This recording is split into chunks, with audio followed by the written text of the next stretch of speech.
Remember, ito si General Bantag ay ito ay ang talino niyan nasa ground. Alam niya kung sino mahilig diyan sa pulburon. Alam niya kung sino sumusuport diyan sa pulburon. Meron ba sa inyo maniniwala na hindi niya alam ang kalakaran ng pulburon? Pagkatapos niyang hawakan at gibain, maaaring hindi niya kasing talino yung mga ibang abogado. Pero pagdating sa ground, hindi mo tatalunin yung mga ganyang tao. Same thing with PRRD. Hindi mo tatalunin yan pagdating sa mga strategy na ganyan. Oo, pagdating sa siguro pag-aaral ng batas, siyempre panalo yung mga bar top notcher. Dalin mo sa ground yan. Ngangayan. Iba kasi yung reality ng buhay. Indeed, napakalaking bagay nga ng nagawa ng internet. Dati kasi, ang nakakapanood lang sa atin ay limited. Sa katunayan, pagka hindi ka mayaman before, hindi ka mapapanood or hindi ka sikat. Kasi nga, ang may kakayanan ay mainstream media. O, yan yung paulit-ulit ko sinasabi. Kaya ang mga tao noon, ang bilis kontrolin. Kontrolin mo ang media, kontrolado mo ang buong Pilipinas. Ngayon, hindi na madaling maloko. Imagine niyo ngayon, isipin po natin, ngayon ay walang social media. Mainstream media lang ang nadidinig ninyo. Ako, sa tingin ko, maraming maniniwala na may kasalanan si General Bantag. Kung talagang mainstream media lang ang maririnig natin, kasi doon madalas silang lumabas eh. Mas madalas lumabas doon ang pro-Percy, ika nga. Pero sa social media, doon nababatikos, doon napapasinungalingan ang maling lumalabas sa mainstream media. Maaring hindi alam ng mainstream media or wala silang kinikilingan. Yung iba po, kasi meron tayong mga iba, may mga talagang kiling eh. Alam na agad natin, no? Pero yung iba, walang kinikilingan. Pero dahil, syempre, pag ikaw ay powerful,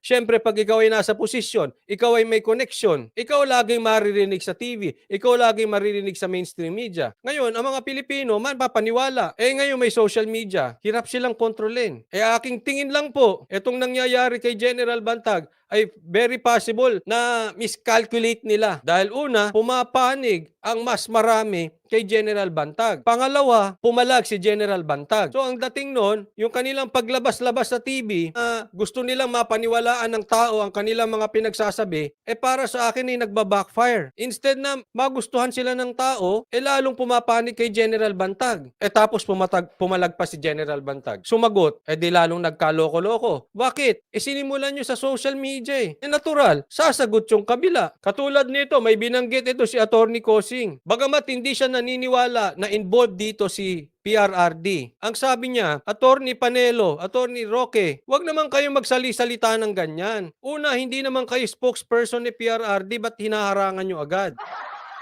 Hindi ka naniniwala na ito ay sangkot dito si PRRD pero ayaw mo silang pagsalitain. Ang may karapatan lang po ba magsalita ay yung spokesperson? So ako dapat tumahimik na.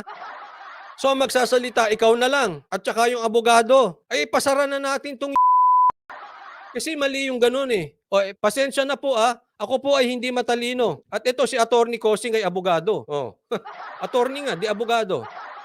So hindi ako matalino, pero kayo na lang humusga. Sino ba ang tama? Yung sinabi niya o sinabi ko? Kailangan ba spokesperson ka muna bago ka magsasalita sa mainstream media? Bago ka magsasalita sa social media? Hindi ba karapatan din ito ni Attorney Panelo, nila Roque? Gaya na meron kayong karapatan, magsalita. May karapatan din yung ibang tao. Spokesperson lang ang may karapatan ba? Ganon? Kung ako sa inyo, idemanda ninyo ang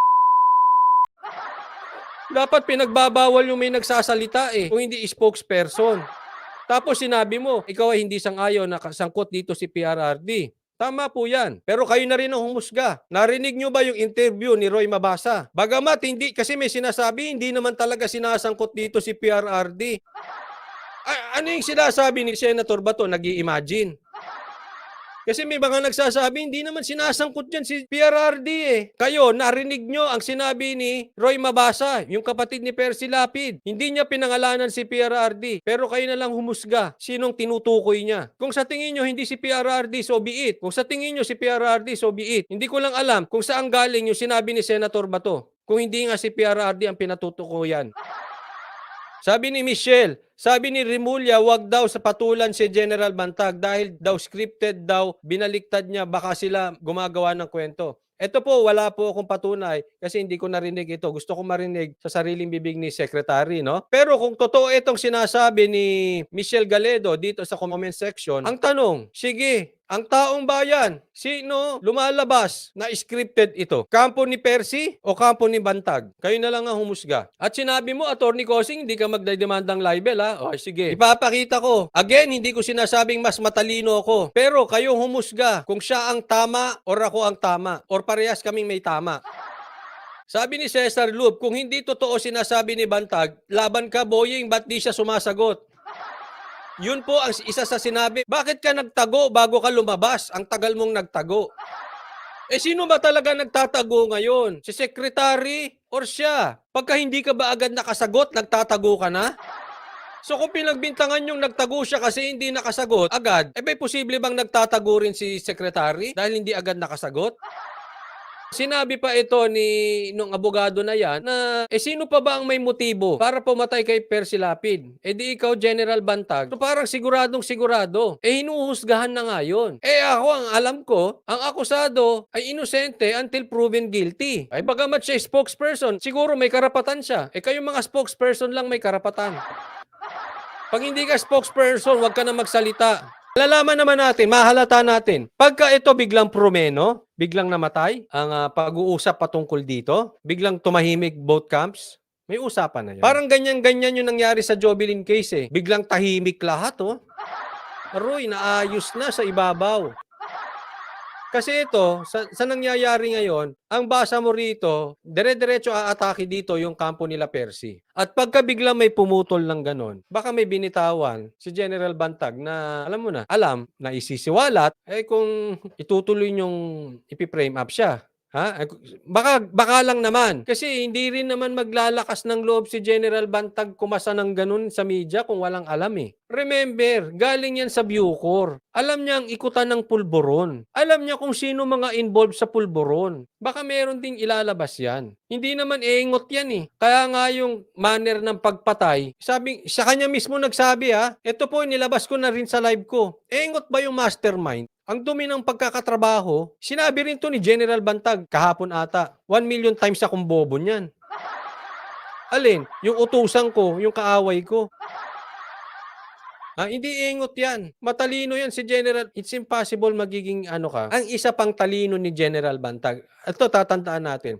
Merong talino, libro. Merong talino na talagang kahit naman sa school, alam nyo may mga ganyan eh. May mga saglit mo lang bigyan ng libro. Kabisado yung buong libro agad eh. May talinong ganon. Meron yung hindi ganon. Medyo average or below average. Halimbawa na lang, pagpalagay natin si PRRD, sinasabi nga niya, palakul daw ang mga grades niya sa law school. Pero, dalin mo yan sa teritoryo niya. Ano yun? Ground. Hindi kayang talunin ng talino ng mga matatalino na intellectual ang taong nasa ground. Kasi teritoryo niya yan eh. Ano lang yan, teritoryo, naalala niyo yung example ko kanina, ang pating at saka leon. Maaring mas matalino yung pating, pero lagay mo sa ground, hindi siya mananalo sa leon. Matapang. Ito ang totoong katapang. Katapang na tao ito si General Bantag. Pansinin nyo, hindi siya malaki pero ang puso, buo eh. Kita mo sa kanya, buo ang puso. Matapang. General Bantag, katapang na tao. Siguro, akala rin nila, ito naman ay posibilidad lang, pag pinitik mo siya, pipina, iiyak sa sulok. Hindi. Matalino to sa ground.